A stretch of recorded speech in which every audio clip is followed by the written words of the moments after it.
2-3-2 방법 그리고 자연의 수학화. 베이컨, 갈릴레오 그리고 데카르트를 위시한 근대 과학의 총아들은 우선 그들이 제시한 이론, 내용보다 방법, 형식의 면에서 혁신적이었다.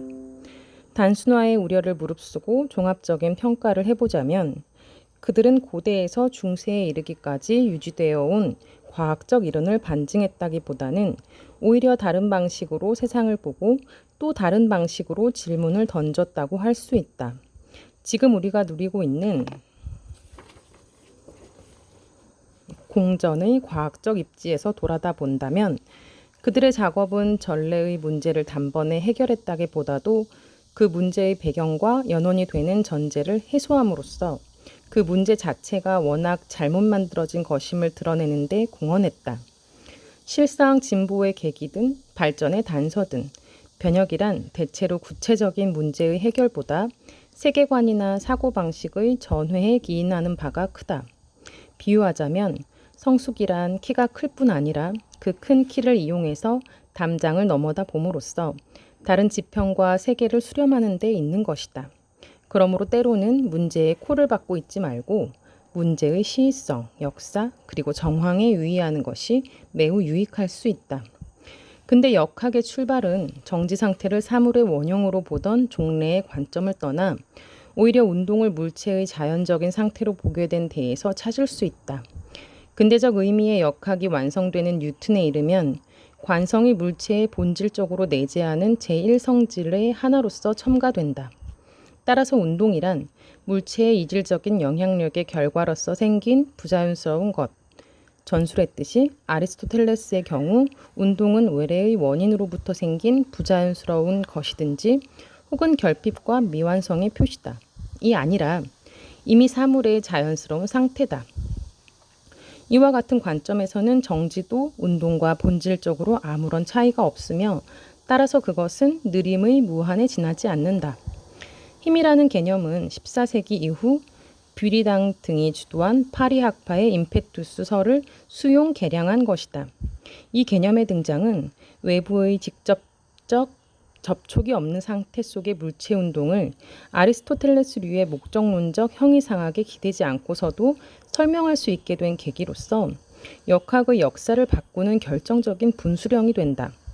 따라서 사물의 원형적인 상태에 대한 형이상학적 가설을 고집하지 않고 운동과 그 현상적 변화만을 문제시하는 근대 역학의 방법이 정착된다. 가령 근대 역학을 집대성시킨 뉴턴의 걸작 프린키피아를 계도했던 방법론적 이념은 원인을 무시하고 현상의 설명에만 관심을 두는 것이었다. 당신은 종종 중력이 물체에 내재하는 본질적인 무엇인 것처럼 말합니다.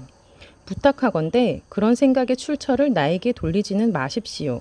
저는 중력의 원인에 대해서 아는 채 한 바가 없습니다. 마찬가지로 뉴턴은 행성을 궤도 내에 붙잡아두는 힘이 무엇인지 묻지 않고 그 운행의 비만을 기술하는 데 만족한다. 요컨대 근대 역학은 현상의 배후를 설명해주는 형이상학적 사변을 유예하고 현상 그 자체의 운행을 수학으로서 기술하는 데에 관심을 돌린 것이다. 마침내 정지하는 하나를 추종하던 시대가 지나가고 움직이는 여럿의 새 시대가 도래한 것이다. 예를 들어 오르가농의 3단 논법이 노뵼 오르가농의 귀납법에 밀리는 현상도 역시 동일한 정신문화적 역학의 결과다.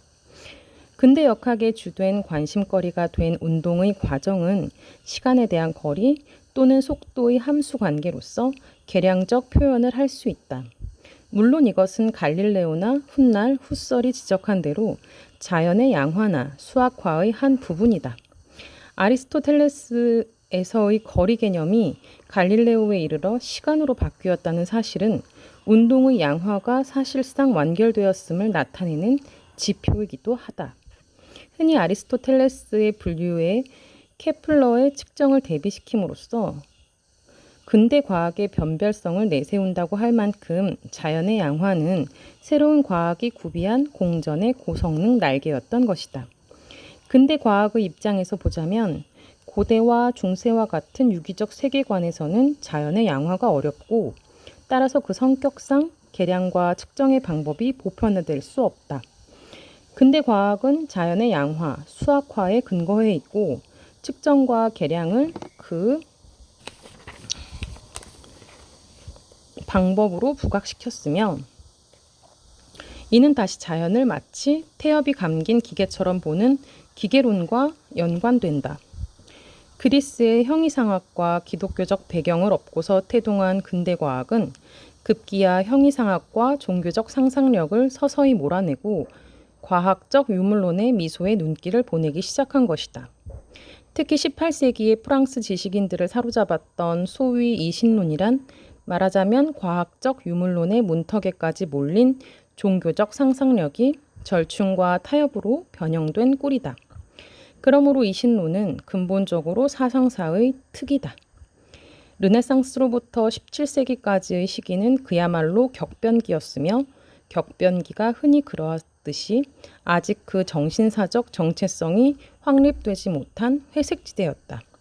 역사가의 특정 시각이 선택해서 편집한 근세는 계몽주의자들의 과장처럼 반짝이는 이성으로 단순화될 수 있겠지만 그 실제의 지형은 이성과 광기, 합리와 미신, 그리고 관용과 편견이 뭉뚱그려진 갈등과 혼동의 늪이었다. 그러나 늪에서 연꽃이 더욱 아름다운 것이 아닌가? 우리는 과학혁명의 시기를 우리의 관점에서가 아니라 그 시기의 고유한 관점에서 다루어야 한다. 그리고 그렇게 했을 때 우리는 당시에는 자연적 마술이나 대우주, 소우주, 유비관계에 대한 논쟁들이 이후 더욱 유명해진 논쟁들, 즉 태양 중심 체계나 피의 순환 이론과 같은 것들과 마찬가지로 중요했음을 볼 수 있게 된다.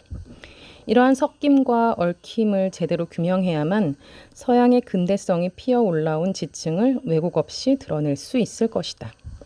자연의 양화와 수학화가 근대의 과학혁명을 추동시킨 방법적 동인이었다는 것은 이미 지적한 바와 같다. 당시의 수학이란 단지 하나의 기초과학이 아니었다. 그것은 훗날 일부의 과학주의자들로 하여금 소위 통일과학을 꿈꾸게 만들었던 무소불위의 도깨비 방망이 같은 무엇이었던 것이다. 수학이 전날의 영광을 되찾고 그래서 플라톤과 피타고라스의 잊혀진 꿈이 부활한 것은 바야흐로 아리스토텔레스의 영향력이 하한선을 긋고 있을 때인 17세기였다. 가령 르네상스기만 해도 수학은 반동적인 불신의 대상이었다. 인문주의자들이 선호했던 수사학이나 역사학은 더 전문적인 아리스토텔레스의 분야들, 오랫동안 중세 대학의 내실을 이루었던 분야들에 대한 의식적인 대항이었다. 중략, 그리고 수학은 교육받은 사람들에게 크게 중요한 것은 아니었다. 예를 들어 르네상스 교육자들 중에서 가장 유명한 비브도 이에 전적으로 동의해서 수학은 인간의 사고를 생활의 실제적 관심사로부터 물러서게 하는 경향이 있다고 비난했던 것이다. 영국을 예외로 치더라도 대체로 낭만주의, 독일의 관념론, 지질학, 동물학, 그리고 생물학의 발전 등으로 인해서 그 직접적인 영향력이 감쇄하기 시작하던 19세기까지 수학은 사상사의 다양한 분야를 석권해갔다. 근대로부터의 과학이란 기본적으로 수학의 함수지만 특히 17에서 18세기의 수학은 과학과 전례 없는 밀월의 관계를 유지했다.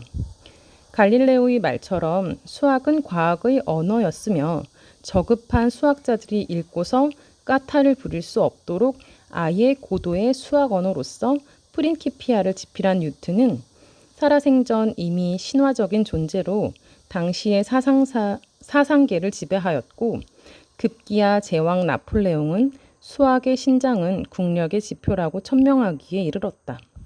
이외에도 근대 수학에서 특히 변량의 수학을 말하는 것이나 운동이 수리의 대상이 된 것도 근대 과학의 양화나 수학화 경향을 말해주는 증례다.